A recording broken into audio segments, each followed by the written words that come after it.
Hello दोस्तों, KWA में आपका हार्दिक स्वागत है। मैं सनी आज के लिए ये जो भारतीय संविधान का निर्माण कब से हुआ है इसके संबंध में आज हम बात करेंगे। जो पॉलिटी का सेशन होगा वो हम आपको क्रम वाइज देंगे। आज भारतीय संविधान का निर्माण ब्रिटिश ईस्ट इंडिया कंपनी का आगमन कब से हुआ, क्राउन का शासन कब से चला, एलिजाबेथ के जो निर्देश थे उनकी वजह से क्या शासन चला, वो हम बात करेंगे इस पर। तो आज क्लास शुरू करते हैं। और क्लास शुरू करने से पहले मैं आपको ये बता दूं कि जब भारतीय संविधान बनना शुरू हुआ तो सबसे पहले कहा जाता है कि भारतीय संविधान ये राष्ट्रीय आंदोलन जब शुरू हुए उस समय बनना शुरू हुआ। आप ये भी एक तथ्य रख सकते हो। लेकिन देखा जाए तो 1773 के रेगुलेटिंग एक्ट से ही भारतीय संविधान के निर्माण की प्रक्रिया की नींव पड़ चुकी थी। British east India company Bharat में व्यापार करने के उद्देश्य से धीरे धीरे अपना एकाधिकार प्राप्त करती गई। जब एकाधिकार उसको मिल गया तो एकाधिकार उसको मिला कैसे? उसको मिला जब महारानी एलिजाबेथ बोर्न ने एक चार्टर द्वारा कंपनी को ये बता दिया कि आप ब्रिटिश ईस्ट इंडिया कंपनी को व्यापार करने की अनुमति दी जाती है, तो उसे अधिकार प्राप्त हो गया। और उसके बाद जब अधिकार प्राप्त हो गया तो अधिकार प्राप्त होने के बाद देखा जाए तो भारत में बिजनेस करने के लिए आई थी, लेकिन धीरे धीरे वो राज करने लगे। कैसे कि जो है 1757 का प्लासी का युद्ध और 1764 में जो बक्सर का युद्ध हुआ था उसकी वजह से ये पूर्ण रूप से अस्थायी बनते चले गए और अपने शक्ति को एकाधिकार में परिवर्तन करने लगे। ये दो युद्ध ऐसे थे, इनकी वजह से अंग्रेजों को अपना अधिकार एक प्रकार से अस्थायी बनने में मदद मिल गई। जब अंग्रेज ये जान गए कि अब हम पूर्ण रूप से भारत में शासन कर सकते हैं, तो अपने जो कानून जिनके माध्यम से वो भारत में राज करते उनमें कुछ मुख्य बिंदु आपके सामने दिए गए हैं। कंपनी का शासन तो सबसे पहले आप देख लीजिए कि 1773 से 1858 तक चला। उसके बाद जो शासन चलता है वो क्राउन के हाथ में रहता है।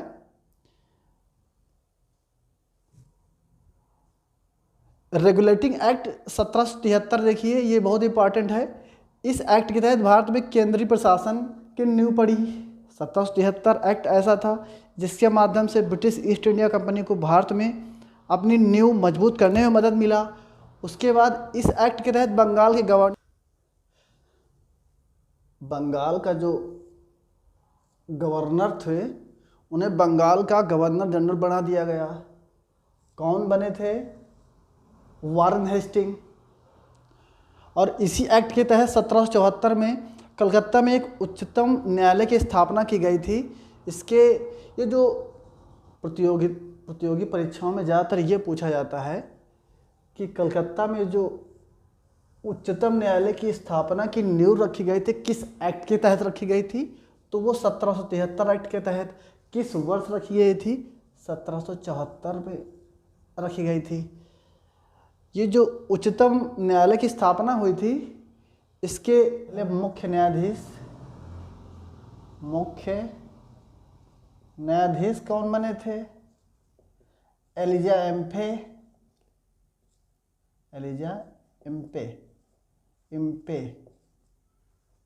ठीक। तो ये छोटे छोटे फैक्ट हैं, उनको याद करना है, ये पूरी कहानी नहीं याद करना। क्वेश्चन ऐसे पूछता है कि 1774 में जो कलकत्ता में एक उच्चतम न्यायालय की स्थापना की गई थी वो किस एक्ट के तहत की गई थी? 1773 एक्ट के तहत की गई थी। इसके पहले मुख्य न्यायाधीश कौन थे? एलिजा एम्पे थे। अगला देखिए, हम जितने जो एक्ट हैं उनमें जो मुख्य मुख्य बिंदु इंपॉर्टेंट परीक्षा में जो पूछे जाते हैं केवल वही हम आपको बताएंगे। ऐसे तो पूरी बहुत बड़ी कहानी है, तो बस आप जो मुख्य मुख्य हम वही आपको बता रहे हैं। 1784 का जो पिट्स इंडिया एक्ट था, भारत में द्वैध शासन की व्यवस्था प्रारंभ हुई थी। द्वैध शासन का मतलब ब्रिटिश ईस्ट इंडिया कंपनी का जो कानूनी प्रक्रिया, जैसे कि राजनीतिक संबंध और एक व्यापारिक, दो अलग अलग थे, उनको अलग अलग करके शासन करती थी। ये हुआ द्वैध शासन, ठीक। और जो 1793 का चार्टर एक्ट था, उसके द्वारा पहला क्या है कि गवर्नर जनरल को बम्बई एवं मद्रास प्रेसिडेंसी के ऊपर नियंत्रण की शक्ति प्रदान की गई थी 1793 एक्ट के द्वारा। तो क्वेश्चन कैसे पूछता है कि बम्बई एवं मद्रास प्रेसिडेंसी के ऊपर नियंत्रण की शक्ति जो गवर्नर जनरल को प्राप्त थी वो किस एक्ट के तहत थी? तो वो थी 1793 एक्ट के तहत। नेक्स्ट देखिए, 1813 का चार्टर एक्ट जो था, भारत में कंपनी के व्यापारिक एकाधिकार को समाप्त कर, ईसाई मिशनरियों के लिए भारत के दरवाजे खुल गए। इस एक्ट से भारत की स्थानीय सरकारों को अपने व्यक्तियों पर कर लगाने का अधिकार प्राप्त हो गया। मतलब जैसे हम लोगों के यहाँ टैक्स पड़ता है, तो सरकारें होती हैं जो टैक्स लगाती हैं, इसका जीएसटी है, टैक्स है। तो ऐसे था कि भारत में पहले होता क्या था कि बंगाल प्रेसिडेंस, मद्रास, कलकत्ता, इन राज्यों के अलग अलग सरकारें थी। तो अपने अपने यहाँ वो अपनी जनता के ऊपर, अपने लोगों के ऊपर टैक्स लगाने का अधिकार किस एक्ट के द्वारा मिला? 1813 चार्टर एक्ट के तहत, ठीक। अगला देखो, इस एक्ट से भारत की स्थानीय सरकारों को अपने, ये तो वही है। 1833 वाला देखिए, 1833 एक्ट था, वो बंगाल के गवर्नर जनरल को भारत का गवर्नर जनरल बना दिया गया। बंगाल के गवर्नर जनरल को भारत का गवर्नर जनरल जो बना दिया गया, तो वो कौन थे? लॉर्ड कॉर्नवालिस,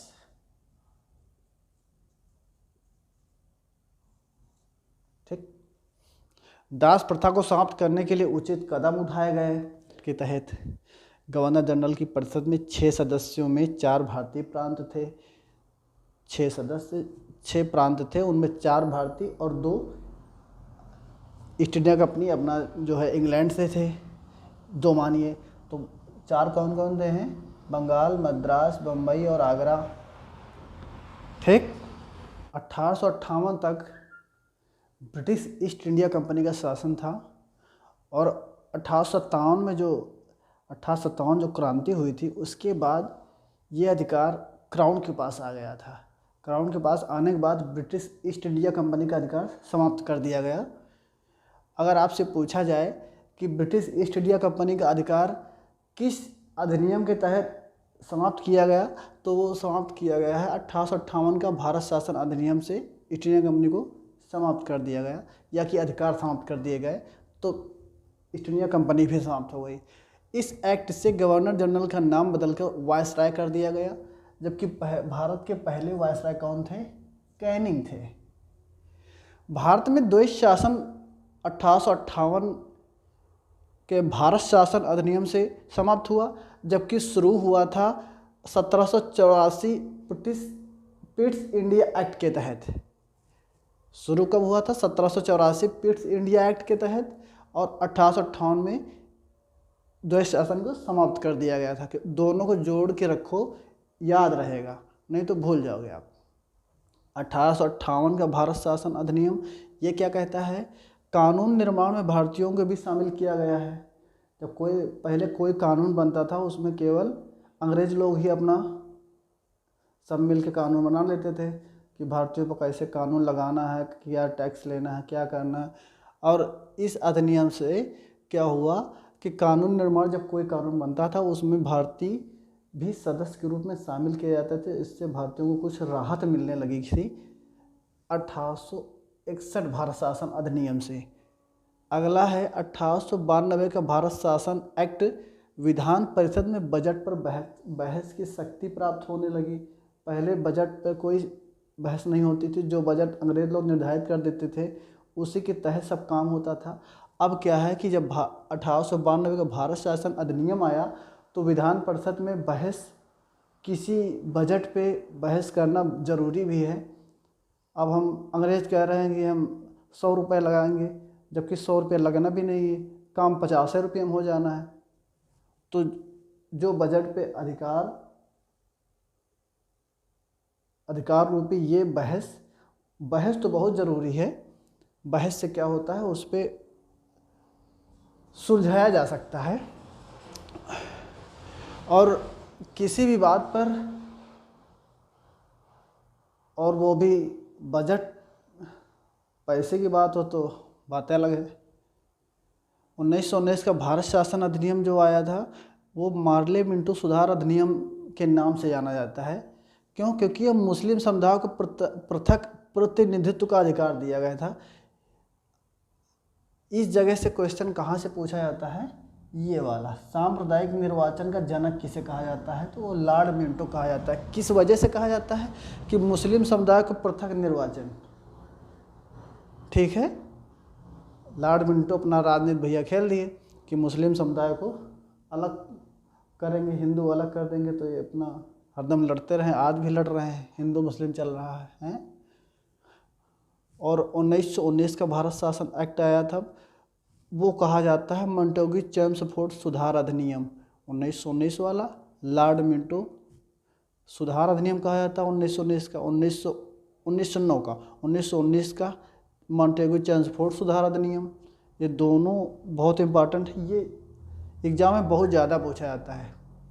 ये 1919 और 1909 और 1919।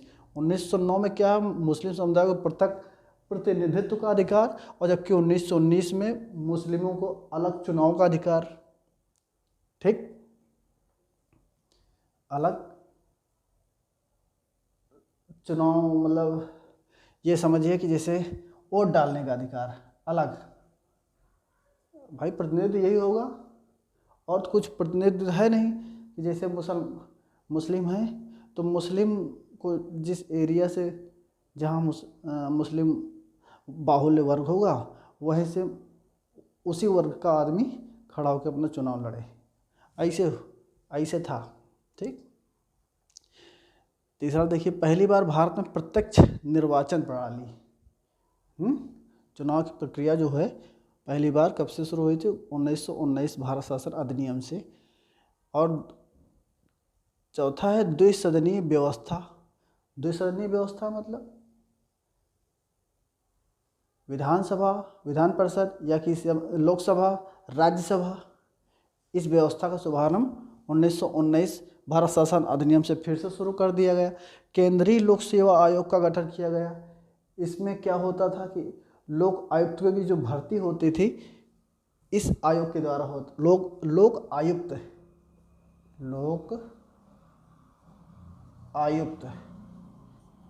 इनकी नियुक्ति इस केंद्रीय लोक सेवा आयोग का गठन किया गया था। इसमें जो है इसके माध्यम से किया जाता था। और अगला जो आएगा आपका भारत शासन अधिनियम 1935, ये बहुत इम्पॉर्टेंट है आपके लिए। आज के लिए बस इतना ही। आज की क्लास आपको कैसी लगी आप कमेंट बॉक्स में ज़रूर बताइएगा। लाइक, शेयर और सब्सक्राइब कर लीजिएगा। और हम तो कहते हैं पढ़ो तो मनोरंजन के साथ, क्योंकि जो चीज़ मनोरंजन से की जाती है वो हम लोगों को ज़्यादा याद रहती है। ठीक है, धन्यवाद।